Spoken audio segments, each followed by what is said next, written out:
Chapter 3. Lin Ju-hai appeals to his brother-in-law, Chia Cheng, recommending Yü-ts'un, his daughter's tutor, to his consideration. Dowager Lady Chia sends to fetch her granddaughter, out of commiseration for her being a motherless child. But to proceed with our narrative, Yü-ts'un speedily turning round, perceived that the speaker was no other than a certain Chang Ruku, an old colleague of his, who had been denounced and deprived of office on account of some case or other. A native of that district, who had, since his degradation, resided in his family home.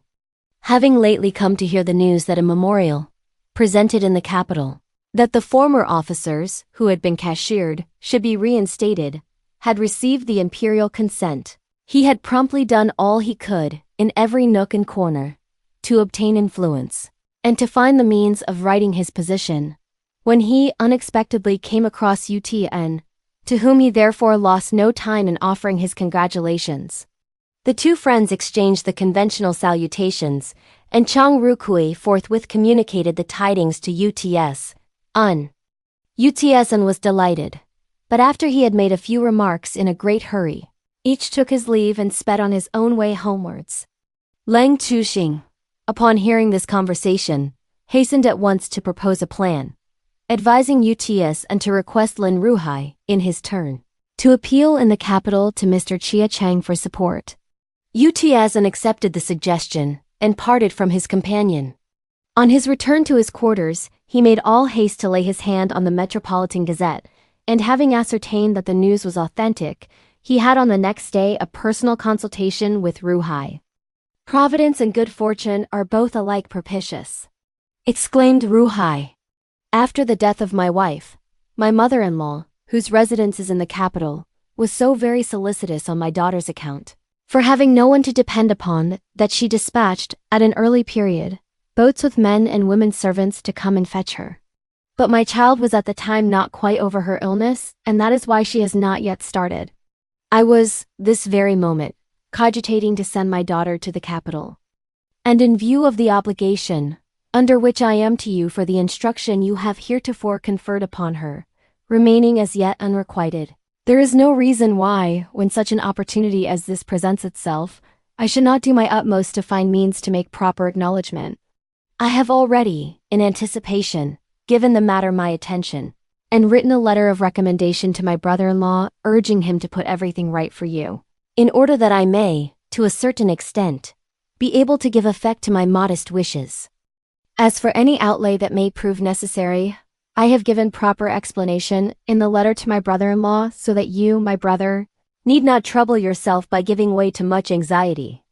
As Yü-ts'un bowed and expressed his appreciation in most profuse language, "Pray," he asked, "where does your honored brother-in-law reside, and what is his official capacity? But I fear I'm too coarse in my manner, and could not presume to obtrude myself in his presence."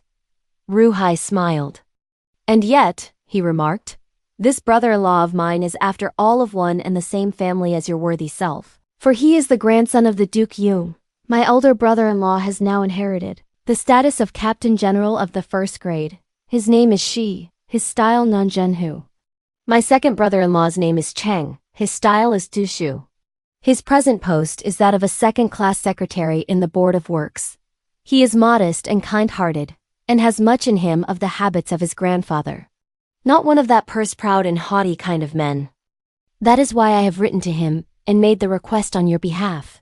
Were he different to what he really is, not only would he cast a slur upon your honest purpose, honorable brother, but I myself likewise would not have been as prompt in taking action."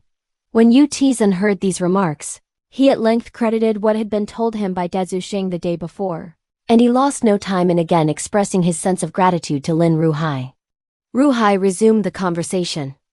"I have fixed," he explained, "upon the 2nd of next month, for my young daughter's departure for the capital, and if you, brother mine, were to travel along with her, would it not be an advantage to herself, as well as to yourself?"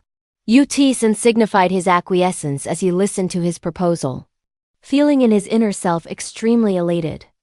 Ju-hai availed himself of the earliest opportunity to get ready the presents for the capital and all the requirements for the journey, which, when completed, Yü-ts'un took over one by one.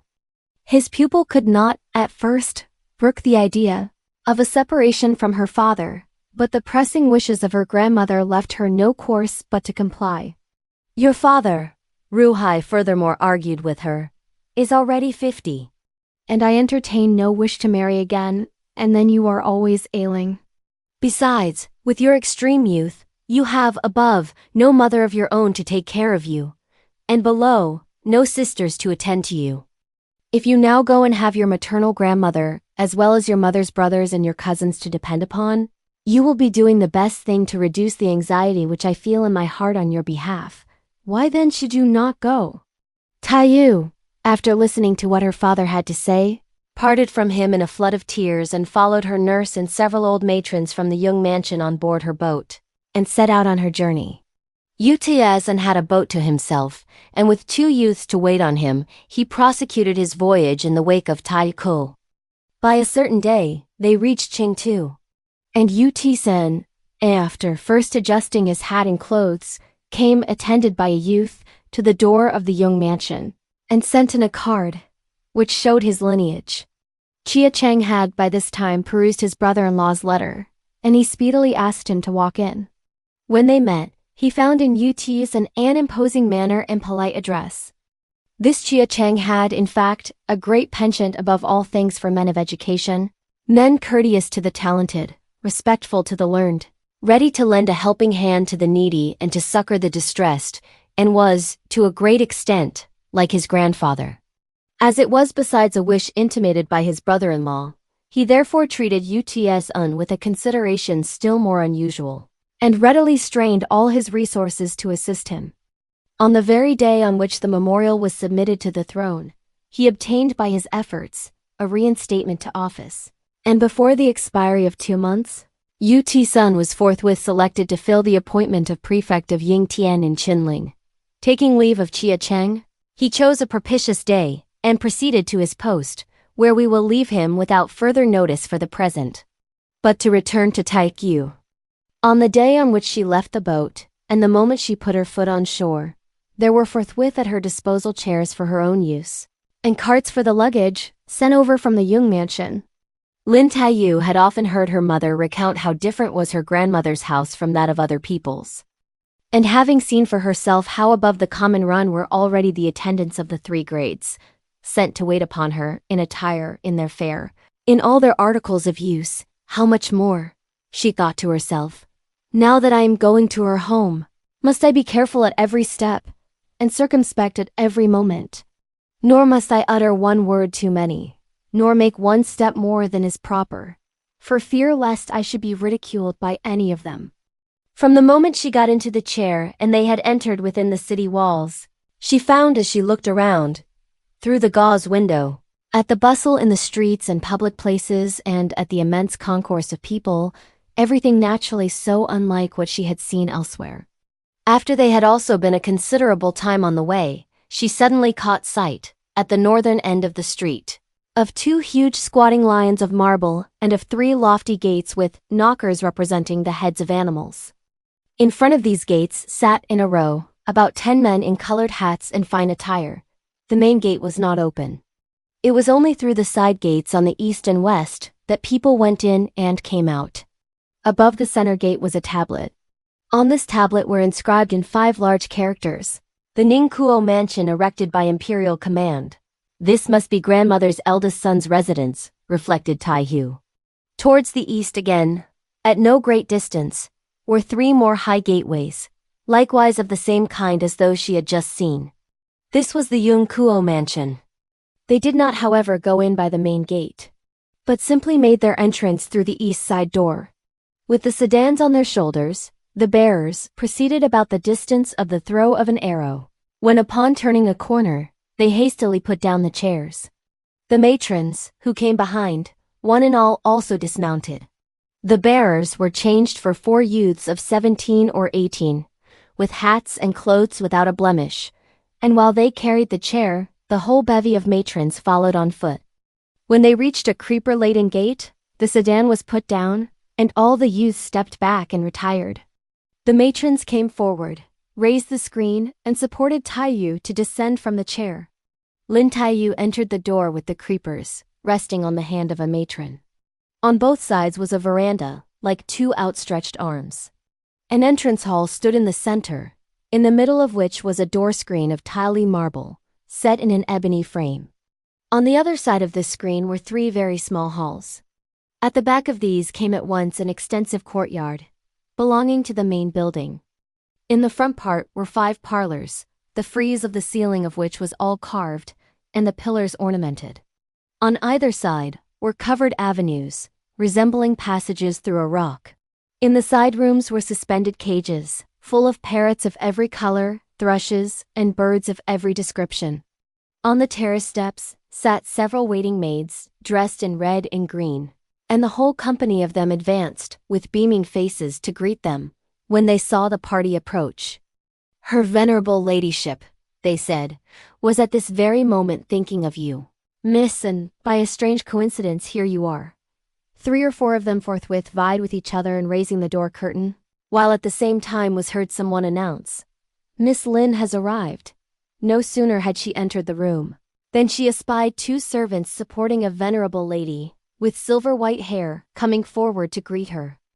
Convinced that this lady must be her grandmother, she was about to prostrate herself and pay her obeisance, when she was quickly clasped in the arms of her grandmother, who held her close against her bosom, and as she called her "my liver, my flesh, my love, my darling," she began to sob aloud. The bystanders too, at once, without one exception, melted into tears. And Daiyu herself found some difficulty in restraining her sobs. Little by little the whole party succeeded in consoling her, and Daiyu at length paid her obeisance to her grandmother. Her ladyship thereupon pointed them out one by one to Daiyu. "This," she said, "is the wife of your uncle, your mother's elder brother. This is the wife of your uncle, her second brother. And this is your eldest sister-in-law Si-Chu, the wife of your senior cousin Suchu." Daiyu bowed to each one of them, with folded arms. "Ask the young ladies in," Dowager Lady Chia went on to say. "Tell them a guest from afar has just arrived, one who comes for the first time, and that they may not go to their lessons."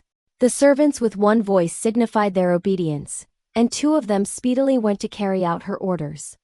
Not long after 3 nurses and 5 or 6 waiting maids were seen ushering in 3 young ladies. The first was somewhat plump in figure and of medium height. Her cheeks had a congealed appearance, like a fresh likey. Her nose was glossy like goose fat. She was gracious, demure, and lovable to look at. The second had sloping shoulders and a slim waist. Tall and slender was she in stature, with a face like the egg of a goose. Her eyes so beautiful, with their well-curved eyebrows, possessed in their gaze a bewitching flash. At the very sight of her refined and elegant manners, all idea of vulgarity was forgotten. The third was below the medium size, and her mien was, as yet, childlike. In their head ornaments, jewelry, and dress, the get-up of the 3 young ladies was identical. Daiyu speedily rose to greet them and to exchange salutations.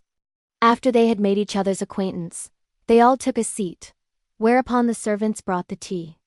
Their conversation was confined to Daiyu's mother, how she had fallen ill, what doctors had attended her, what medicines had been given her, and how she had been buried and mourned. And Dowager Lady Chia was naturally again in great anguish. "Of all my daughters," she remarked, "your mother was the one I loved best, and now in a twinkle, she has passed away, before me too, and I've not been able to so much as see her face. How can this not make my heart sore-stricken?" And as she gave vent to these feelings, she took Daiyu's hand in hers, and again gave way to sobs. And it was only after the members of the family had quickly made use of much exhortation and coaxing, that they succeeded, little by little, in stopping her tears. They all perceived that Daiyu, despite her youthful years and appearance, was ladylike in her deportment and address, and that though with her delicate figure and countenance, she seemed as if unable to bear the very weight of her clothes, she possessed, however, a certain captivating air. And as they readily noticed the symptoms of a weak constitution, they went on in consequence to make inquiries as to what medicines she ordinarily took, and how it was that her complaint had not been cured. "I have," explained Daiyu, been in this state ever since I was born. Though I've taken medicines from the very time I was able to eat rice, up to the present, and have been treated by ever so many doctors of note, I've not derived any benefit. In the year when I was yet only 3, I remember a mangy-headed bonze coming to our house, and saying that he would take me along and make a nun of me. But my father and mother would, on no account, give their consent. As you cannot bear to part from her and to give her up, he then remarked, her ailment will, I fear, never, throughout her life, be cured. If you wish to see her all right, it is only to be done by not letting her, from this day forward, on any account, listen to the sound of weeping, or see, with the exception of her parents, any relatives outside the family circle. Then alone will she be able to go through this existence in peace and in quiet. No one heeded the nonsensical talk of this raving priest. But here am I, up to this very day, dosing myself with ginseng pills as a tonic. What a lucky coincidence! Interposed Dowager Lady Chia. Some of these pills are being compounded here, and I'll simply tell them to have an extra supply made. That's all. Hardly had she finished these words when a sound of laughter was heard from the back courtyard. Here I am too late, the voice said, and not in time to receive the distant visitor. Every one of all these people, reflected Daiyu, holds her peace and suppresses the very breath of her mouth. And who, I wonder, is this coming in this reckless and rude manner? While, as yet, preoccupied with these thoughts, she caught sight of a crowd of married women and waiting maids enter from the back room, pressing round a regular beauty. The attire of this person bore no similarity to that of the young ladies. In all her splendor and luster, she looked like a fairy or a goddess. In her coiffure, she had a band of gold filigree work, representing the 8 precious things, inlaid with pearls, and wore pins at the head of each of which were 5 phoenixes in a rampant position, with pendants of pearls. On her neck, she had a reddish gold necklet, like coiled dragons with a fringe of tassels. On her person, she wore a tight-sleeved jacket of dark red flowered satin, covered with hundreds of butterflies, embroidered in gold, interspersed with flowers. Over all, she had a variegated stiff silk pelisse, lined with slate blue ermine, while her nether garments consisted of a jupe of kingfisher color foreign crepe, brocaded with flowers. She had a pair of eyes, triangular in shape like those of the red phoenix, 2 eyebrows, curved upwards at each temple, like willow leaves. Her stature was elegant, her figure graceful, her powdered face like dawning spring, majestic, yet not haughty. Her carnation lips, long before they parted, betrayed a smile. Daiyu eagerly rose and greeted her. Old Lady Chia then smiled. You don't know her, she observed.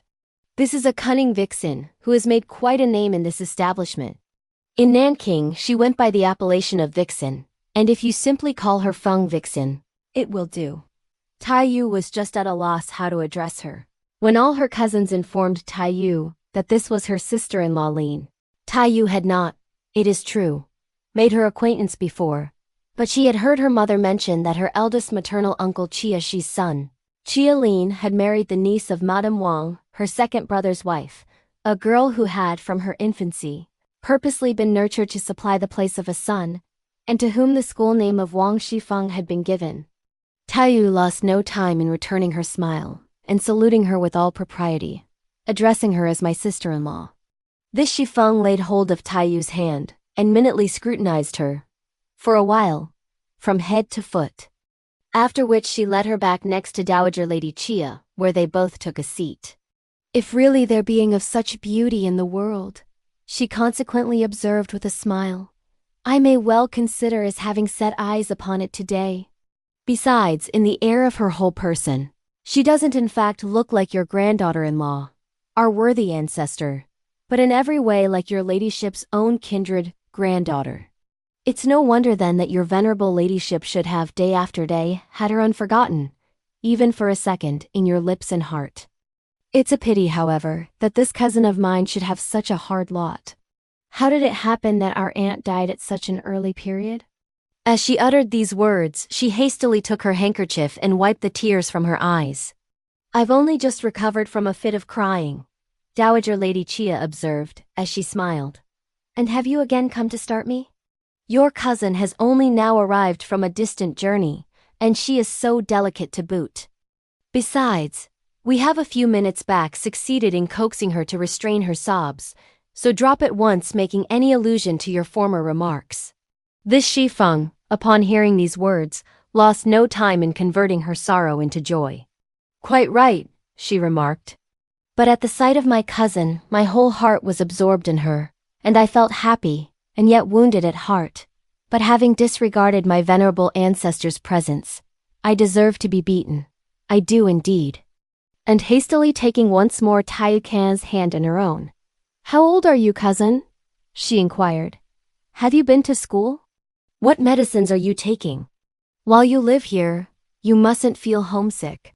And if there's anything you would like to eat, or to play with, mind you come and tell me. Or should the waiting maids or the matrons fail in their duties, don't forget also to report them to me. Double quotes, addressing at the same time the matrons. She went on to ask, have Miss Lin's luggage and effects been brought in? How many servants has she brought along with her? Go as soon as you can and sweep 2 lower rooms and ask them to go and rest. As she spake, tea and refreshments had already been served, and Shifeng herself handed round the cups and offered the fruits. Upon hearing the question further put by her maternal aunt Sekenda, whether the issue of the monthly allowances of money had been finished or not yet, Shifeng replied, the issue of the money has also been completed. But a few moments back when I went along with several servants to the back upper loft in search of the satins, we looked for ever so long, but we saw nothing of the kind of satins alluded to by you, madame, yesterday.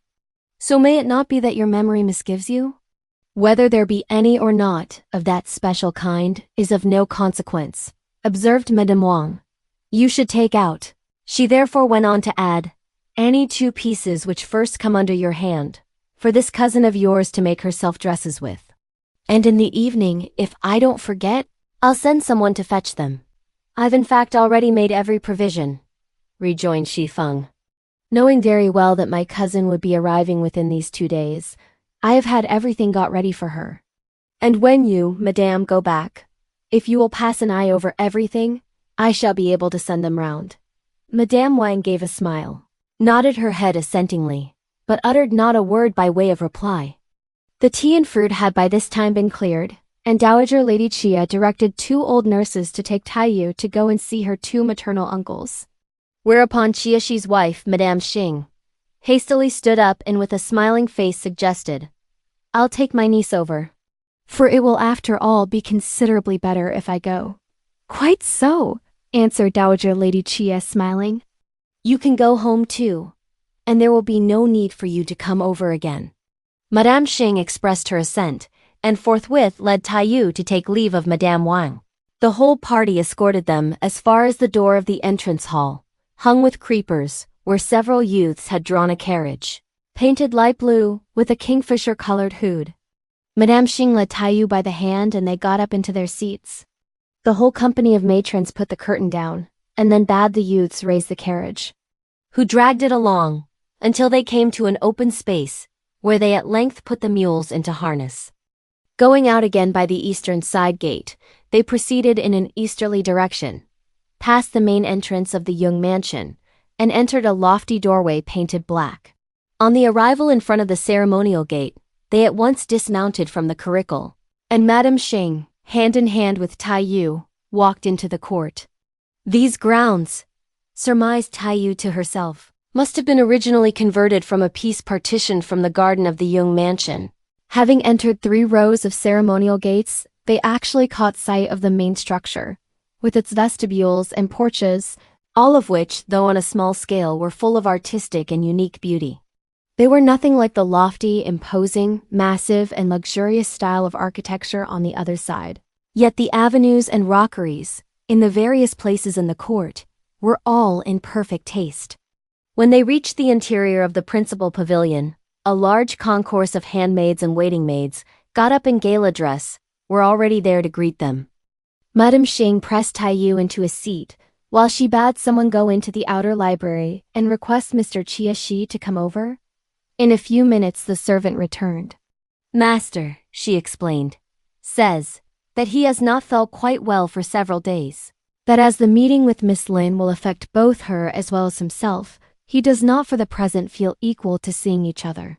That he advises Miss Lin not to feel despondent or homesick. That she ought to feel quite at home with her venerable ladyship, her grandmother, as well as her maternal aunts. That her cousins are, it is true, blunt, but that if all the young ladies associated together in one place, they may also perchance dispel some dullness. That if ever Miss Lin has any grievance, she should at once speak out, and on no account feel a stranger. And everything will then be right. Daiyu lost no time in respectfully standing up, resuming her seat after she had listened to every sentence of the message to her. After a while, she said goodbye, and though Madame Xing used every argument to induce her to stay for the repast and then leave, Daiyu smiled and said, "I shouldn't under ordinary circumstances refuse the invitation to dinner, which you, aunt, in your love kindly extend to me. But I have still to cross over and pay my respects to my maternal uncle Secundus. If I went too late, it would, I fear, be a lack of respect on my part. But I shall accept on another occasion. I hope therefore that you will, dear aunt, kindly excuse me." "If such be the case," Madame Xing replied, "it's all right," and presently directing two nurses to take her niece over in the carriage, in which they had come a while back, Daiyu thereupon took her leave. Madame Xing escorting her as far as the ceremonial gate, where she gave some further directions to all the company of servants. She followed the curricle with her eyes so long as it remained in sight, and at length retraced her footsteps. Daiyu shortly entered the Yung mansion, descended from the carriage, and preceded by all the nurses, she at once proceeded towards the east, turned a corner, passed through an entrance hall, running east and west, and walked in a southern direction, at the back of the large hall. On the inner side of a ceremonial gate, and at the upper end of a spacious court, stood a large main building, with 5 apartments, flanked on both sides by outhouses, stretching out, like the antlers on the head of deer. Side gates, resembling passages through a hill, establishing a thorough communication all round. A main building, lofty, majestic, solid and grand, and unlike those in the compound of Dowager Lady Chia, Daiyu readily concluded that this at last was the main inner suite of apartments. A raised broad road led in a straight line to the large gate. Upon entering the hall, and raising her head, she first of all perceived before her a large tablet with blue ground, upon which figured 9 dragons of reddish gold. The inscription on this tablet consisted of 3 characters as large as a peck measure, and declared that this was the Hall of Glorious Felicity. At the end was a row of characters of minute size, denoting the year, month and day, upon which His Majesty had been pleased to confer the tablet upon Chia Yuan, Duke of Yunkuo. Besides this tablet, were numberless costly articles bearing the autograph of the Emperor. On the large black ebony table, engraved with dragons, were placed 3 antique blue and green bronze tripods, about 3 feet in height. On the wall hung a large picture representing black dragons, such as were seen in waiting chambers of the Sui dynasty. On one side stood a gold cup of chased work, while on the other, a crystal casket. On the ground were placed in 2 rows 16 chairs made of hard-grained cedar. There was also a pair of scrolls consisting of black wood antithetical tablets, inlaid with the strokes of words in chased gold. Their burden was this: on the platform shine resplendent pearls like sun or moon, and the sheen of the hall facade gleams like russet sky. Below was a row of small characters, denoting that the scroll had been written by the hand of Mushi, a fellow countryman and old friend of the family, who, for his meritorious services, had the hereditary title of Prince of Tungangan conferred upon him. The fact is that Madame Wang was also not in the habit of sitting and resting in this main apartment, but in 3 side rooms on the east, so that the nurses at once led Daiyu through the door of the eastern wing. On a stove couch near the window was spread a foreign red carpet. On the side of honor were laid deep red reclining cushions with dragons with gold cash for scales, and an oblong brown-colored sitting cushion with gold cash-spotted dragons. On the 2 sides stood one of a pair of small teapoys of foreign lacquer of peach blossom pattern. On the teapoy on the left were spread out wenwang tripods, spoons, chopsticks, and scent bottles. On the teapoy on the right were vases from the Rue Kill, painted with girls of great beauty, in which were placed seasonable flowers. On it were also teacups, a tea service, and the like articles. On the floor on the west side of the room were 4 chairs in a row, all of which were covered with antimacassars, embroidered with silverish red flowers, while below, at the feet of these chairs, stood 4 footstools. On either side was also one of a pair of high teapoys, and these teapoys were covered with teacups and flower vases. The other knickknacks need not be minutely described. The old nurses pressed Daiyu to sit down on the stove couch. But, on perceiving near the edge of the couch 2 embroidered cushions, placed one opposite the other, she thought of the gradation of seats, and did not therefore place herself on the couch, but on a chair on the eastern side of the room. Whereupon the waiting maids in attendance in these quarters hastened to serve the tea. While Daiyu was sipping her tea, she observed the headgear, dress, deportment, and manners of the several waiting maids, which she really found so unlike what she had seen in other households.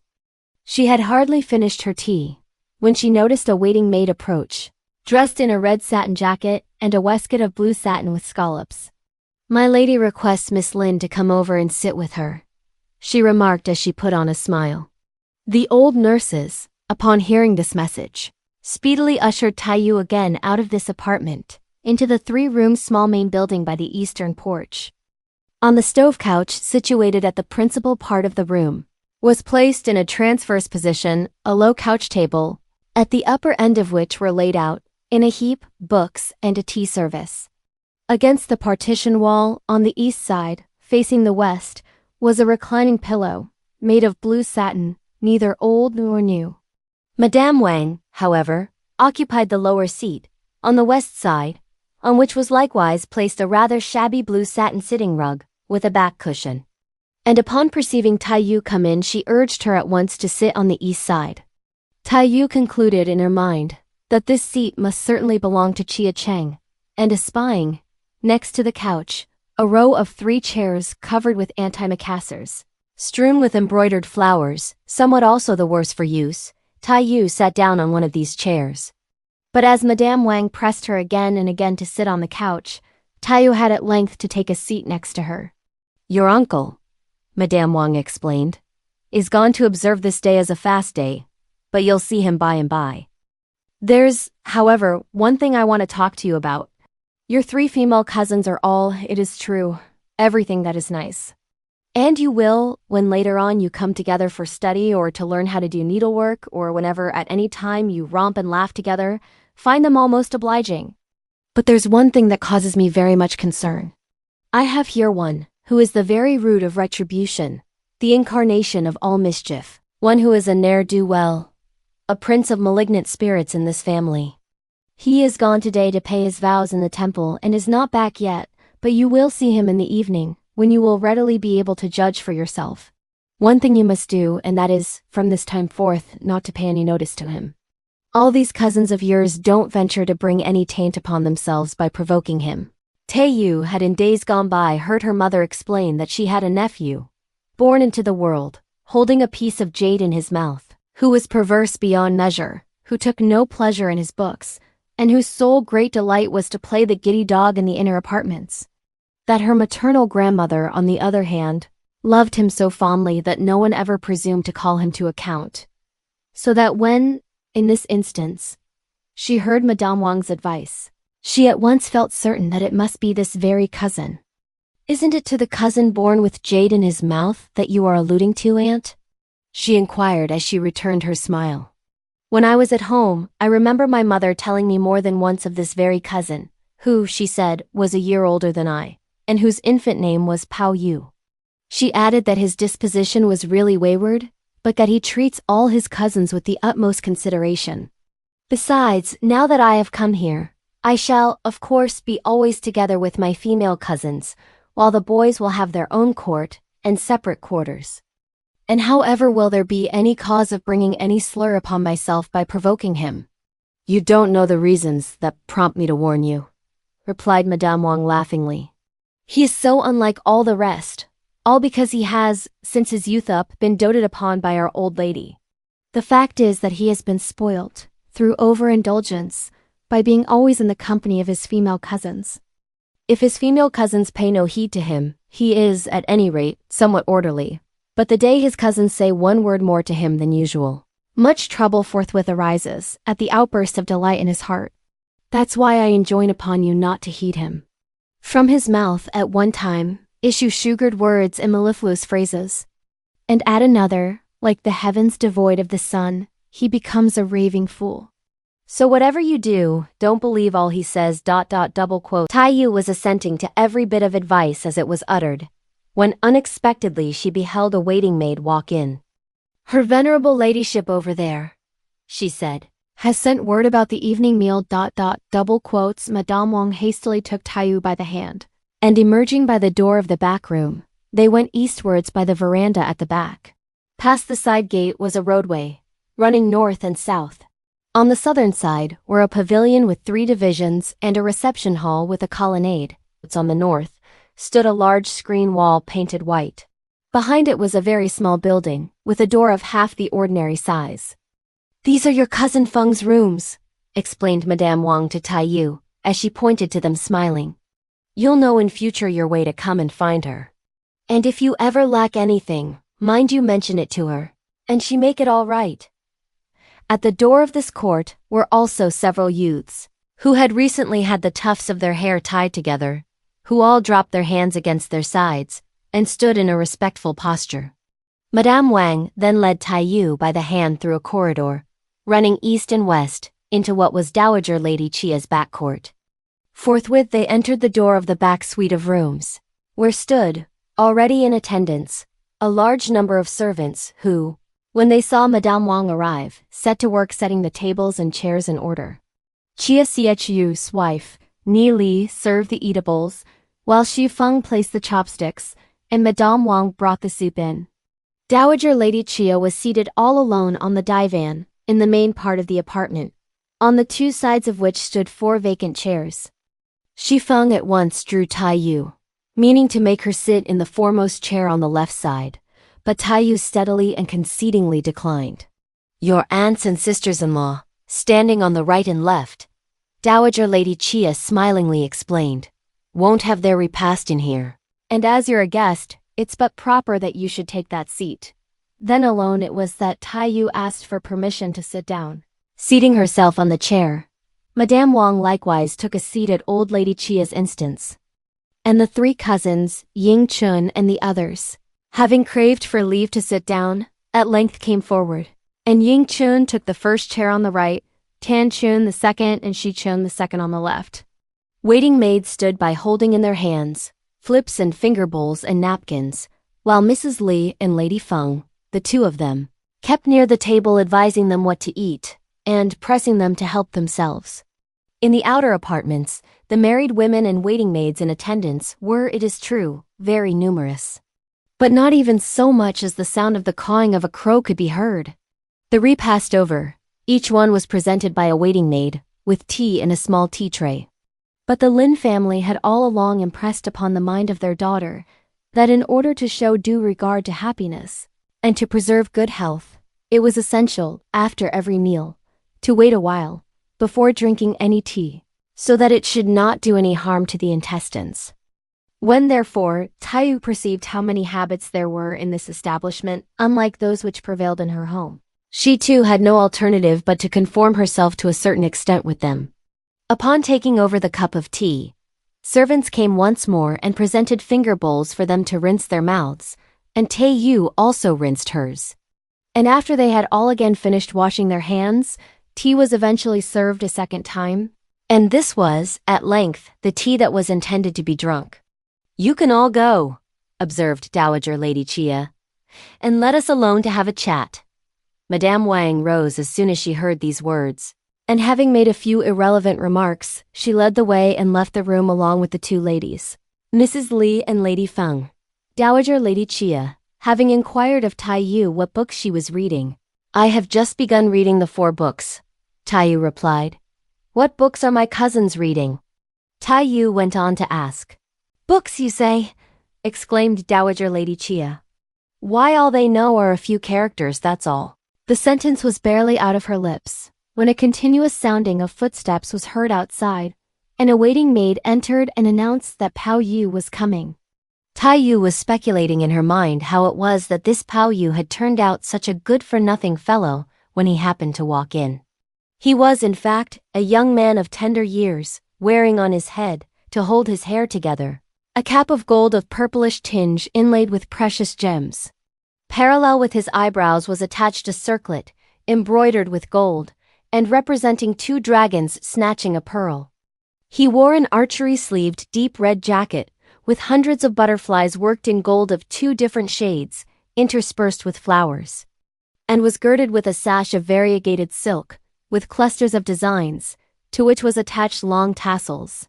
A kind of sash worn in the palace. Overall, he had a slate blue fringed coat of Japanese brocaded satin, with 8 bunches of flowers in relief, and wore a pair of light blue satin white-soled half-dress court shoes. His face was like the full moon at mid-autumn. His complexion, like morning flowers in spring. The hair along his temples, as if chiseled with a knife. His eyebrows, as if penciled with ink. His nose like a suspended gallbladder, a well-cut and shapely nose. His eyes like vernal waves. His angry look even resembled a smile. His glance, even when stern, was full of sentiment. Round his neck he had a gold dragon necklet with a fringe. Also a cord of variegated silk, to which was attached a piece of beautiful jade. As soon as Daiyu became conscious of his presence, she was quite taken aback. How very strange, she was reflecting in her mind. It would seem as if I had seen him somewhere or other, for his face appears extremely familiar to my eyes. When she noticed Baoyu made Chia and make his obeisance. Go and see your mother and then come back, remarked her venerable ladyship. And at once he turned round and quitted the room. On his return, he had already changed his hat and suit. All round his head, he had a fringe of short hair, plaited into small queues and bound with red silk. The queues were gathered up at the crown, and all the hair, which had been allowed to grow since his birth, was plaited into a thick queue, which looked as black and as glossy as lacquer. Between the crown of the head and the extremity of the queue hung a string of 4 large pearls, with pendants of gold, representing the 8 precious things. On his person, he wore a long silvery red coat, more or less old, bestrewn with embroidery of flowers. He had still round his neck the necklet precious gem, amulet of recorded name, phylacteries, and other ornaments. Below were partly visible a fur cone-colored brocaded silk pair of trousers, socks spotted with black designs, with ornamented edges, and a pair of deep red, thick-soled shoes. Got up as he was now, his face displayed a still whiter appearance, as if painted, and his eyes as if they were set off with carnation. As he rolled his eyes, they brimmed with love. When he gave utterance to speech, he seemed to smile. But the chief natural pleasing feature was mainly centered in the curve of his eyebrows. The 10,001 fond sentiments, fostered by him during the whole of his existence, were all amassed in the corner of his eyes. His outward appearance may have been pleasing to the highest degree, but yet it was no easy matter to fathom what lay beneath it. There are a couple of roundelays, composed by a later poet, after the excellent rhythm of the Chia Cheng, which depict Baoyu in a most adequate manner. The roundelays run as follows. To gloom and passion prone, without a rhyme, inane and mad-like was he many a time. His outer self, forsooth fine may have been, but one wild, howling waste his mind within, addled his brain that nothing he could see.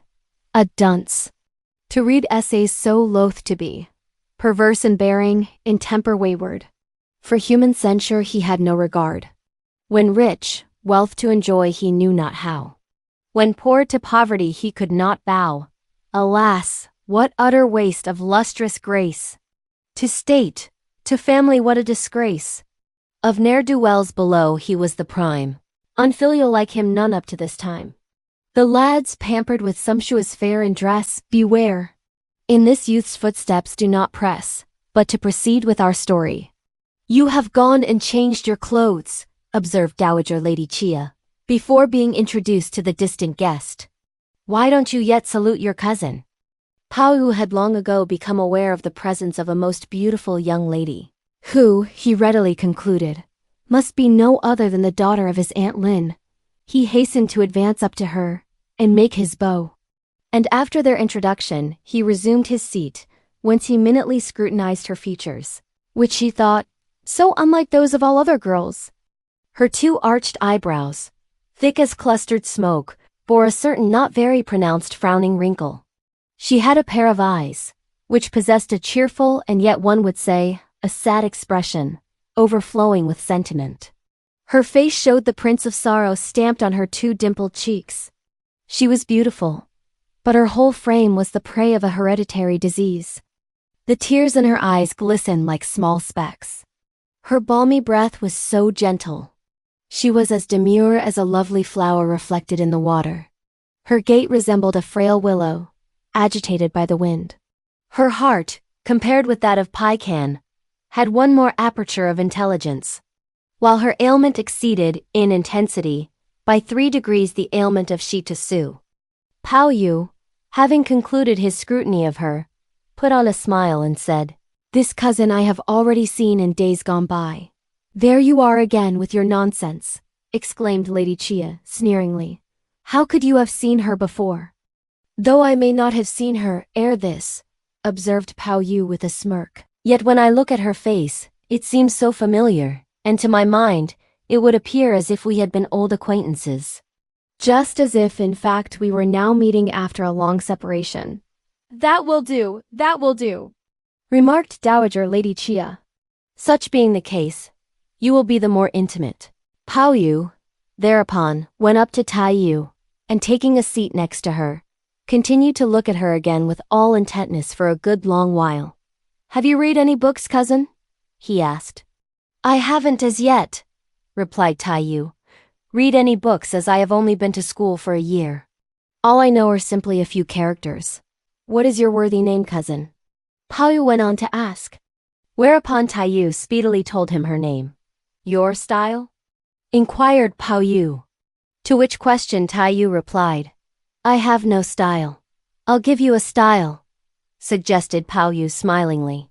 "Won't the double style pian knitting brows do very well?" "From what part of the standard books does that come?"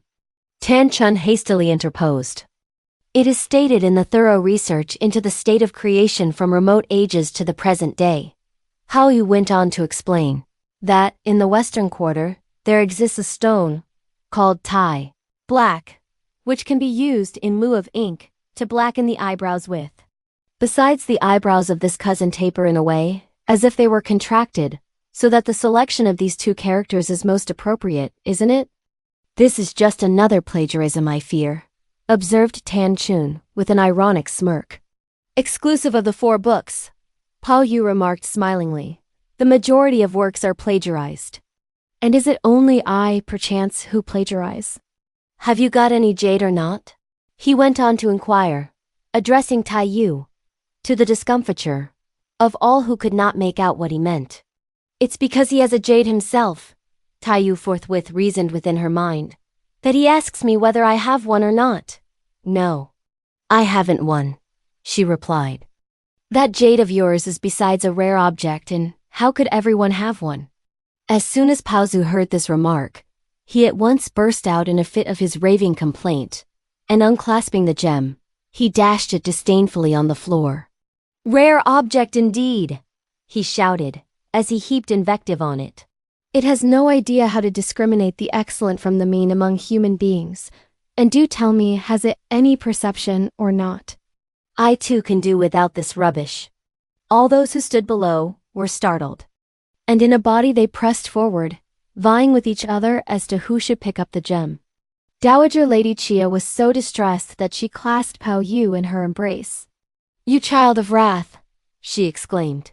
"When you get into a passion, it's easy enough for you to beat and abuse people. But what makes you fling away that stem of life?" Baoyu's face was covered with the traces of tears.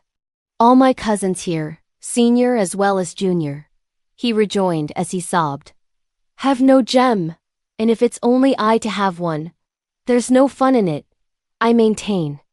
And now comes this angelic sort of cousin, and she too has none, so that it's clear enough that it is no profitable thing." Dowager Lady Chia hastened to coax him. "This cousin of yours," she explained, would, under former circumstances, have come here with a jade. And it's because your aunt felt unable, as she lay on her deathbed, to reconcile herself to the separation from your cousin, that in the absence of any remedy, she forthwith took the gem belonging to her daughter, along with her, in the grave. So that, in the first place, by the fulfillment of the rites of burying the living with the dead, might be accomplished the filial piety of your cousin. And in the second place, that the spirit of your aunt might also, for the time being, use it to gratify the wish of gazing on your cousin. That's why she simply told you that she had no jade. For she couldn't very well have had any desire to give vent to self-praise.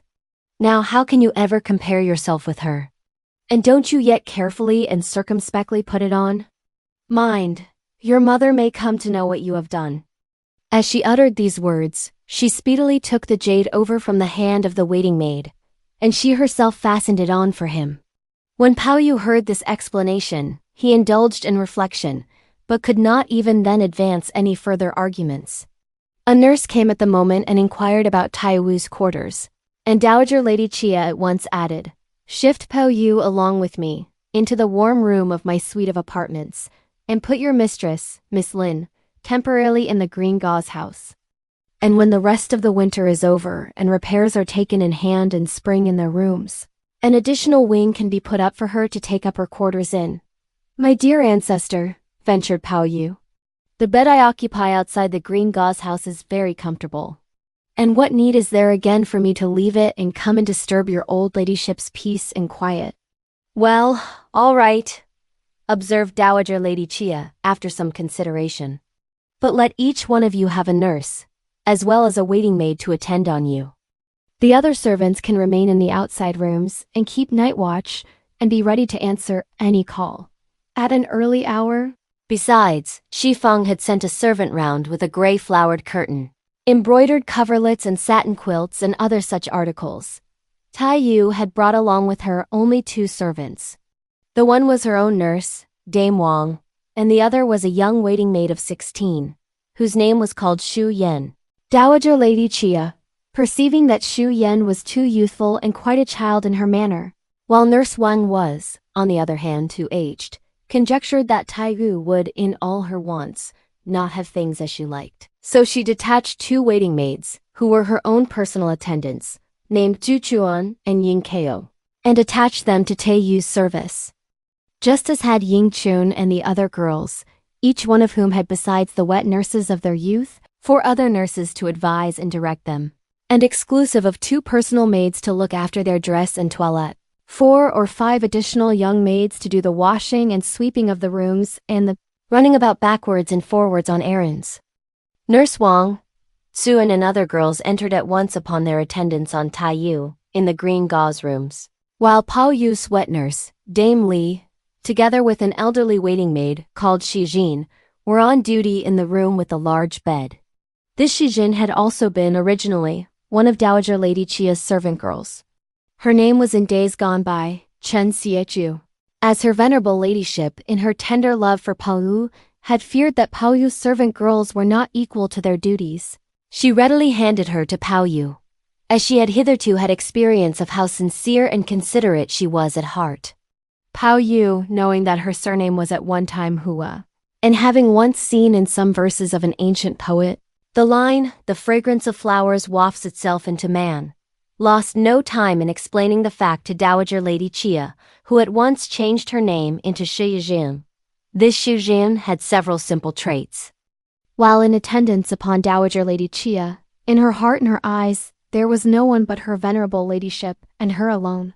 And now in her attendance upon Baoyu, her heart and her eyes were again full of Baoyu, and him alone. But as Baoyu was of a perverse temperament and did not heed her repeated injunctions, she felt at heart exceedingly grieved. At night, after Nurse Lai had fallen asleep, seeing that in the inner chambers, Daiyu, Ying-kao and the others had not as yet retired to rest, she disrobed herself and with gentle step walked in. "How is it, miss?" she inquired, smiling, "that you have not turned in as yet?" Daiyu at once put on a smile. "Sit down, sister," she rejoined, pressing her to take a seat. Xu Jin sat on the edge of the bed. Miss Lin, interposed Yun Kao smirkingly, has been here in an awful state of mind. She has cried so to herself that her eyes were flooded as soon as she dried her tears. It's only today that I've come, she said, and I've already been the cause of the outbreak of your young master's failing. Now had he broken that jade, as he hurled it on the ground, wouldn't it have been my fault? Hence it was that she was so wounded at heart that I had all the trouble in the world before I could appease her. Desist at once, miss. Don't go on like this, Xu Jin advised her. There will, I fear, in the future happen things far more strange and ridiculous than this. And if you allow yourself to be wounded and affected to such a degree by a conduct such as his, you will, I apprehend, suffer endless wounds and anguish. So be quick and dispel this oversensitive nature. What you sisters advise me, replied Daiyu, I shall bear in mind, and it will be all right. They had another chat, which lasted for some time, before they at length retired to rest for the night. The next day, she and her cousins got up at an early hour and went over to pay their respects to Dowager Lady Chia, after which, upon coming to Madame Wang's apartments, they happened to find Madame Wang and Shifeng together, opening the letters which had arrived from Qinling. There were also in the room 2 married women, who had been sent from Madame Wang's elder brother's wife's house to deliver a message. Daiyu was, it is true, not aware of what was up, but Tan Chun and the others knew that they were discussing the son of her mother's sister, married in the Xu family, in the city of Xinling, a cousin of theirs, Xu Pan, who relying upon his wealth and influence had, by assaulting a man, committed homicide, and who was now to be tried in the court of the Yingtian prefecture. Her maternal uncle, Wang Suteng, had now, on the receipt of the tidings, dispatched messengers to bring over the news to the Chia family. But the next chapter will explain what was the ultimate issue of the wish entertained in this mansion, to send for the Xu family to come to the capital. Thanks for watching. Please like the video and subscribe to the channel for more excellent content.